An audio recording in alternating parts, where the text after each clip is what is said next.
What's up mga tropa? Bago yung panoorin ng video, huwag kalimutang i-like and subscribe ang aking video at follow ang aking page na Math for Everyone. Yan lang. Peace. Good luck. Roll the intro.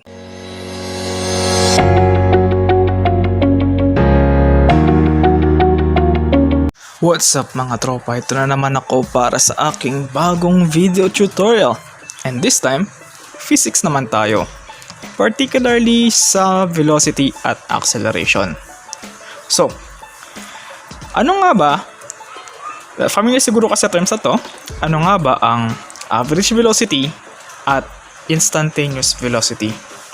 So, yung average velocity na discuss ko naman na sa earlier videos ko, pero ipaliwanag pa rin natin dito. So by definition, ang average velocity is the change of displacement of an object under a time interval, or simply change in displacement all over change in time.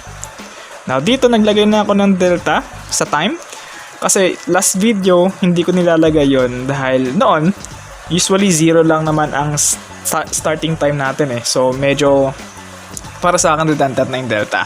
Pero ngayon i-emphasize ko na para sa paliwanag ko mamaya. So change in time lang naman, or delta S over delta T. So, last video kasi 0 ang starting natin pero mamaya makikita nyo. So, pag kunwari daw, itong sasakyan, pinaandar ko, at nagkaroon siya ng displacement na 30 meters in 1 second, ang kanyang average velocity ay, good, negative 30 meters per second. Bakit negative? Kasi going siya to the negative side ng x-axis. Vector si velocity, kaya importante ang direction. Okay? So, alam na natin yan. Ngayon, dun tayo sa bago. Sa instantaneous velocity. So, by definition, ng instantaneous velocity ay yung velocity ng object at that instant. Paano ba yun? Kunwari itong sasakyan, may speedometer, nakikita yung sa screen. Tapos, pinatigil ko yung oras. Sinabi ko, stop. Tumigil ang oras. Ito yung nakita kong speedometer. Yung nakikita nyo ngayon sa screen na pinatigil ko yung oras ay ang kanyang velocity at that instant.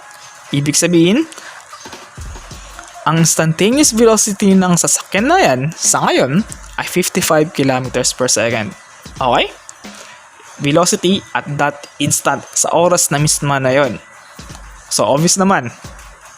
Medyo halata naman sa pangalan pa lang na instantaneous. Pero nagdagan natin yung definition. May nagsasabi din na ang instantaneous velocity ay average velocity lang din. Pero sobrang liit lang ng time interval. Or sinasabi nila na delta S over delta T, i-limit nun as delta T approaches 0. Or, familiar ba sa formula? Limit dy over dx, delta y delta x? Yes. Or, ds over dt, derivative function. Teka sir, nagets ko na yata instantaneous velocity, ba't kailangan pa magkaroon ng panibagong definition? Para makita nyo kung paano kumpitin na instantaneous velocity. Kasi so far wala pa naman nakaimbento ng machine na nagpapapigil ng oras. So paano natin malalaman yung velocity na object at that instant? Gamit ng math. Pero paliwanag ko muna yung pangalawang definition. Bakit instantaneous velocity na tapos may average velocity ulit? Kwento muna ako. So, nakikita nyo sa screen ngayon dito ay tinatawag na displacement time graph o diagram. Nasa x-axis si time, si y-axis si displacement. Ngayon, magbibigyan ng kwento yung kotse at tingnan nyo mabuti yung development ng graph. So start ng time, going left, tumigil, at nag-reverse siya. Okay? So, nakabuo siya ng ganitong graph. If yung line ko is diagonal to the right, ibig sabihin, positive ang displacement, positive ang velocity. Nung nakita nyo sa point B to C na horizontal, makita nyo naman sa kwento kanina, tumigil. Yung sasakyan, hindi siya gumalaw at that particular time. pwedeng i-rewind yung video. At yung C at D, nag-reverse yung sasakyan. Reverse yung ikot ng gulong. Okay? Okay, so bakit ko ito paniliwanag? Kasi i-define natin yung average velocity muna sa base sa graph. Tsaka review na rin kung paano mag-compute ang average velocity. May tanong ako ipakita. What is the average velocity of the car between point A and point B? So, sabay-sabay tayo. Formula ng average velocity ay delta S over delta T lang. Walang bago doon. Ano ang delta S? Base sa graph. Sige nga, paano kayo magbasa ng graph? Okay, ang isulat nyo dapat dyan ay 30 minus 0. Final position, final displacement minus initial position. Okay, nasa graph, kitang-kita. Anong change in time natin? Mula 10 o'clock hanggang 10:10, so ilang minutes yun? 10 minutes. So, substitute, lagay sa calculator, ang sagot ay positive 3 kilometers per minute. Which makes sense, palayo siya sa position niya. At positive kasi towards the positive x-axis. Okay? Paano kapag point B at point C? Same formula lang naman, average velocity lang hinahanap Ang delta S ko ay 30 minus 30 all over yung time ngayon na 15. So, ito na yung dahilan bakit sinabi kong delta T. Kasi nasabi ko noong una, usually 0 ang initial time. Usually. Pero, sa may mga cases na nasa pagitan siya na oras. So, ngayon, ang initial natin ay 10:10 at ang final 10:25. In difference, 15 minutes. At ang kanyang average velocity ay 0. So sir, pwede pala maging 0 ang average velocity? Oo naman. Kasi kung titignan nyo yung video kanina, if i-rewind nyo, hindi naman gumagalaw yung sasakyan sa point B at point C. Nang tumirik, hindi umiikot yung gulong. So, kung di gumagalaw, walang velocity na nangyayari. At pagdating sa point C at point D, ano ang average velocity? Same formula, pero this time, if titignan niyo yung displacement in delta S, ano yung susulat ko? Okay. 0 minus 30. Bakit? Final position ko ay 0 base sa graph. Yan yung dulo. Bumalik siya sa x-axis. Pero initial ko ay nasa point C, which is 30. All over 10. Kita sa graph. So, pwedeng i-rewind yung video kung nalito kayo sa pagbabasa ng graph. Pero simplify, nagkaroon ako ng negative 3 kilometers per minute at negative kasi nag-reverse siya bumalik towards the negative x-axis. Kung titignan niyo yung animation kanina na sasakyan, pa-reverse yung galaw ng gulong. Pero, yung na-compute natin na 3, 0 at negative 3 ay yung mga velocities lang sa kanilang time interval. Okay? So kapag sinabi kong 10 o'clock to 10:10, yung velocity nga lang ay 3 kilometers per minute. Yung 0 ay effective lang sa 10:10 to 10:25. At yung negative 3 ay effective lang sa 10:25 to 10:35. May limit sila. May hangganan sila kung saan sila pwedeng sabihin na ganun ang velocity. Okay? Yun ang average velocity. May limit sila, may malaking time interval na ginagamit. So, nasusundan niyo pa ako? Okay. Now, papasok mo tayo sa instantaneous velocity. Ngayon, para mas ma-appreciate natin yung halaga ng instantaneous velocity, gagawin kong curved yung graph para mas ma-appreciate natin. Kasi ang tanong, what is the velocity of the car at exactly 10:25? Exactly na ang ginamit na word. Kunwari, obviously, wala tayong time machine para patigil ang oras. So, kailangan natin gamitin yung math. Now, since hindi ko naman alam kung anong pwede kong gawin, simulan ko lang sa naalaman ko noon. Average velocity. Delta S over delta T. Yun lang alam ko Now, sabihin natin na yung delta S, 31. Confident ako, 31 siya sa 10:25, 31 yung displacement. Sa delta T naman, Dahil wala akong alam na ibang oras, magsimula ako sa pinakasigurado ko. Dito, sa time interval na yan. 10 o'clock to 10:25. Okay? So, ilang minutes yun? 25 minutes. Substitute sa calculator, nag-get 1.24 kilometers per minute. Anong ibig sabihin ng sagot na yan? Ibig sabihin nun, sa buong graph na yan, nakikita yung kulay pink na rectangle. Sa buong time interval na yan, between 10 o'clock and 10:25, confident ko sasabihin na may average velocity yung sasakyan na 1.24. Sa pagitan ng 10 o'clock to 10:25, confident ako. Kaso ang hinahanap, exactly 10:25. So masyadong malaki yung nabuo nating rectangle, ang laki ng pagitan. Paano natin gagawing malapit-lapit yung sagot? Ito. So malaking rectangle. What if ganito na lang yung time interval na piliin ko? Tingnan nyo. Yan na lang. 10:15 to 10:25. So 31 all over 10 minutes. Naging 10 minute na lang yung time interval ko at sa pagitan lang ng 10:15 to 10:25.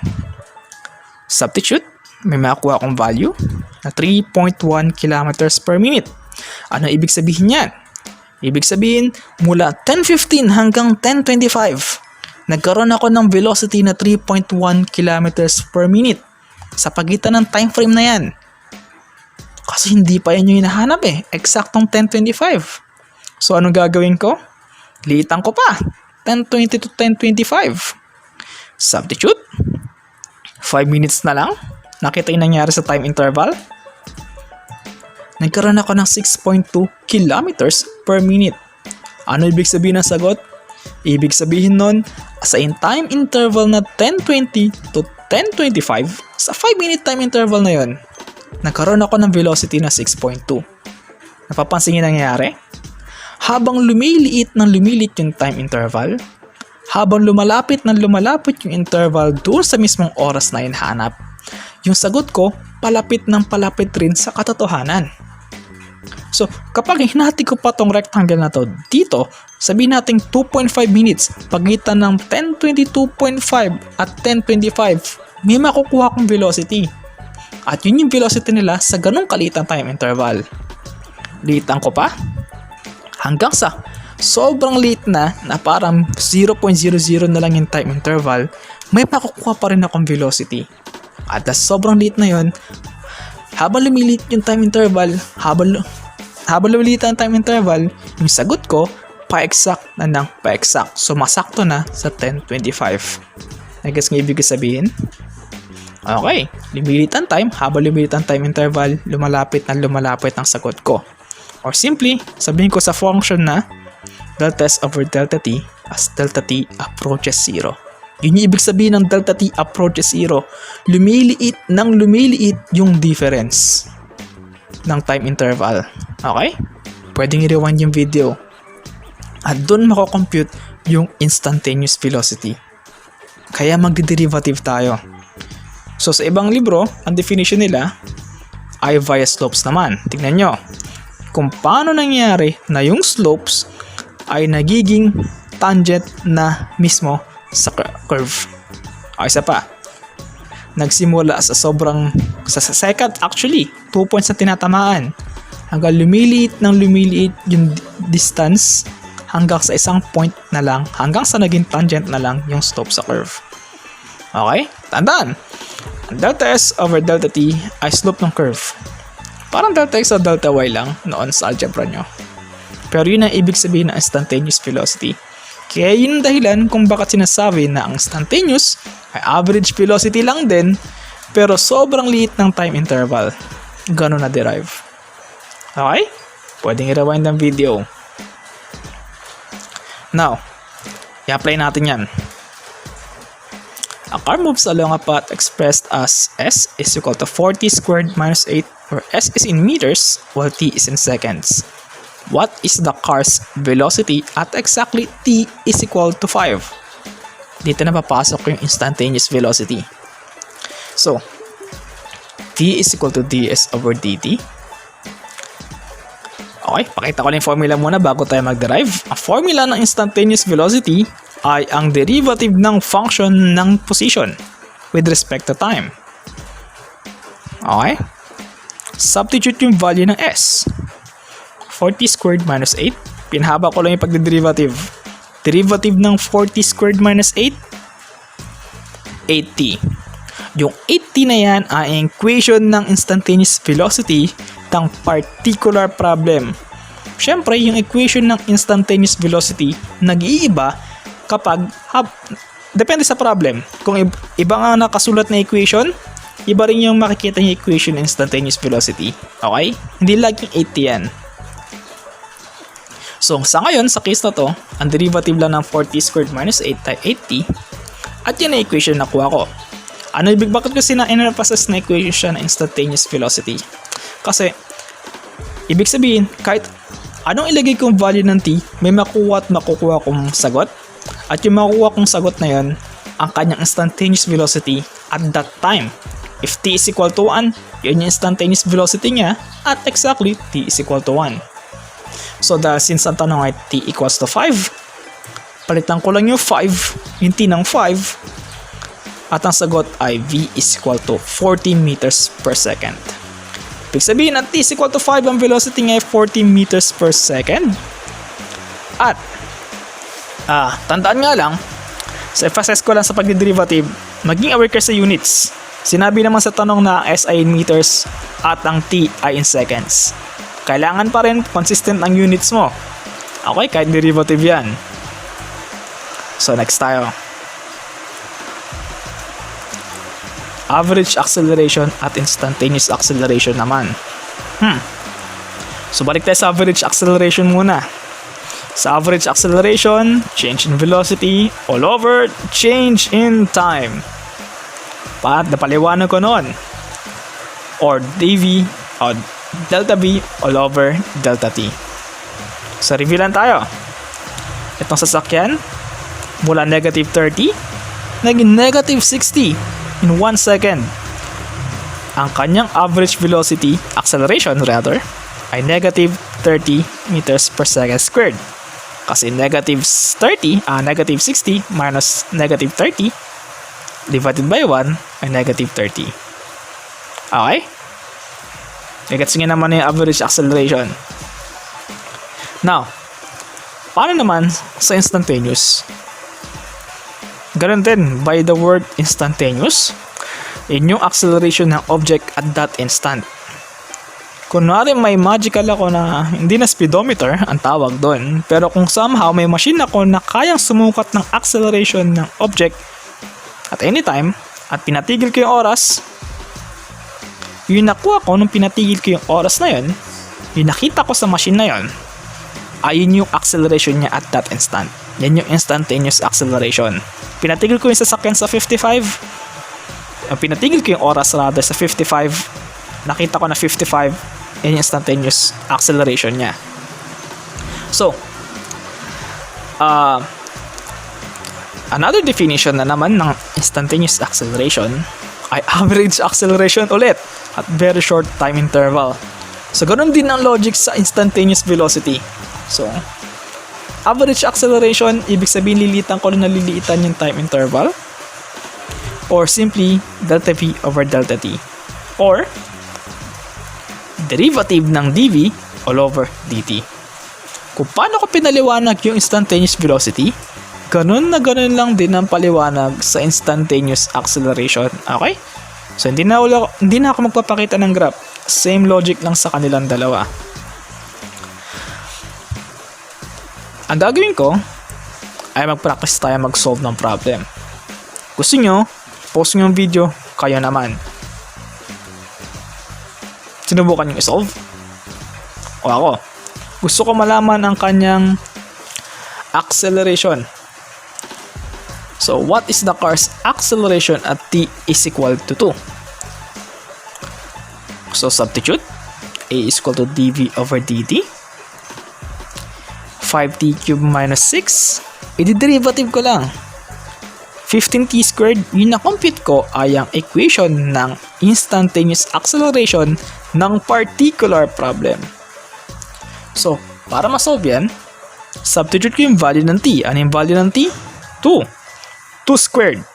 15 times 2 squared, or rather 15 times 4,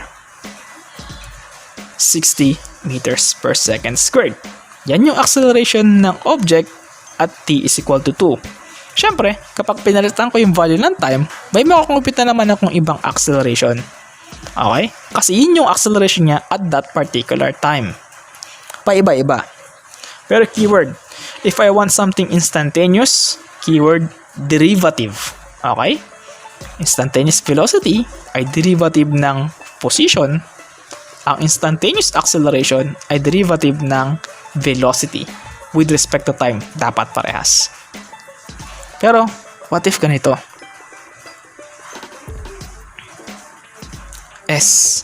Pero yung hanap ay acceleration. Paano yun? Madali lang. Naalala nyo itong formula ng instantaneous acceleration naman. Obvious naman. Pero, problema, supposedly dapat derivative ng velocity. Walang velocity dyan sa screen. Wala. So, anong gagawin ko? Tandaan nyo na yung velocity ay derivative ng position. Na yun ang meron sa problem. So, substitute natin. dv over dt. Saan ang galing itong dv over dt? Yan yung a. Yan yung acceleration. Equals derivative ng velocity. Yung v dyan na supposedly v, pinalitan ko ng ds over dt. All over dt. Diba? Derivative ng velocity. Ang velocity ay derivative ng s over dt. So, yan yun. So, balik ko lang yung a para mawala kayo. Para hindi kayo mawala. A equals to derivative ng ds over dt. Simply, a is equal to second derivative ng position over dt. So, yun ang bagong formula. If ang acceleration ay derivative ng velocity at ang velocity ay derivative ng position, yung second derivative ng position ay acceleration. Dinarive sa screen. So, ibig sabihin, if position ang given dyan, masasolve ko pa rin, dalawang beses ko lang siyang i-derivative. Solve natin ngayon. Okay, kung gusto nyo, kayo muna i-pause ang screen. So, substitute. Sinubukan nyo ba i-pause? So, solve ko na. First derivative. First derivative ng 5t cubed minus 6i, 15t squared. However, hindi pa tayo tapos dyan kasi formula to ng position. So, isa pang derivative. Derivative ng 15t squared, 30t. At yan na yung formula for the instantaneous acceleration of that problem. Tapos substitute and I'll get 30 times 2, 60 meters per second squared. Yan yung aking acceleration at that exact time. Okay? Summary ko lang. Para makuha ang instantaneous velocity at acceleration, kunin ko lang yung derivative ng function. So, sa velocity, ds over dt. Sa acceleration ay dv over dt or second derivative ng position. Okay? Yun yung instantaneous, yun yung pagkuha ng instantaneous velocity. At pinakita ko na kung paano, bakit ako nagkaroon ng derivative. Pinaliwanag ko na kanina. Okay, lumiliit ang time interval. Pero, follow-up question. What if gusto ko ang reverse? Given naman yung acceleration, gusto kong makuha yung speed velocity. O kaya, given yung velocity, gusto kong makuha yung position. Kasi sa algebra, kaya ko eh. Paano sa calculus? Madali lang naman. Alam niyo kung paano? Integral calculus. Sa bawa, a is equal to dv over dt. Medyo magdi-differential equation approach ako. Ilipat ko yung dt sa kabila. Then we integrate. Ganon lang din sa velocity. So, hindi ko gaano ipapaliwanag tong part na to kasi at this point, ina-assume ko na hindi pa kayo sanay sa integral calculus. Pero, kung marunong na kayo, sure, proceed. Okay? Otherwise, gusto nyo matutunan integral calculus, may playlist ako dyan sa Homemade Math channel ko. Pwede nyo panoorin yun. Okay. So, hanggang dito lang sa mga viewers na interesado lang sa instantaneous at average velocity acceleration. Hanggang dito lang ang video. Pwede na kayo magpahinga. Refresh ang utak. Kung ikaw naman ay naghihintay dun sa sinabi kong derivation ng formula, sige, hintayin mo ako. Sa mga hindi na, pahinga na. Peace. Good luck. Okay, nandito ka pa rin. Interesado ka malaman kung paano derive yung formula?